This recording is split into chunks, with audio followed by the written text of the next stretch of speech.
চোটের মাঝে বড় শাস্তি, আইপিএল থেকে বাদ শ্রেয়াস আয়ার। বন্ধুরা, আপনারা যদি দেখতে চান তাহলে ভিডিওটি শেষ অবধি দেখতে হবে। চ্যানেলটিকে সাবস্ক্রাইব করে একটা লাইক দিতে হবে এবং নোটিফিকেশন বেল আইকন দাবাতে হবে। চলতি ইন্ডিয়ান প্রিমিয়ার লিগের শুরুতে বড় ধাক্কা পেল পাঞ্জাব কিংস। প্রথম ম্যাচে চোট পেলেন দলের অধিনায়ক শ্রেয়াস আয়ার। গুজরাতের বিরুদ্ধে ম্যাচে নন স্ট্রাইকার এন্ডে দাঁড়িয়ে থাকা অবস্থায় রাশিদ খানের বলে সোজা গিয়ে লাগে তার হাতে।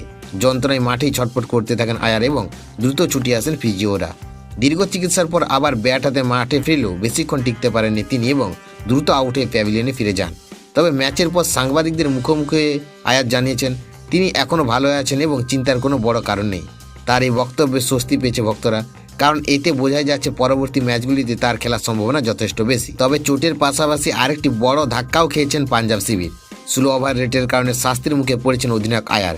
আইপিএল নিয়ম অনুযায়ী নির্ধারিত সময়ের মধ্যে ম্যাচ শেষ করতে না পারলে জরিমানা করা হয়। গুজরাতের বিরুদ্ধে ম্যাচে সেই নিয়ম ভাঙার ফলে আয়ারকে 12 লক্ষ টাকা জরিমানা করা হয়েছে। সব মিলিয়ে চোট এবং শাস্তি দুইয়ের মাঝে এখন নজরে রয়েছে শ্রেয়াস আয়ার।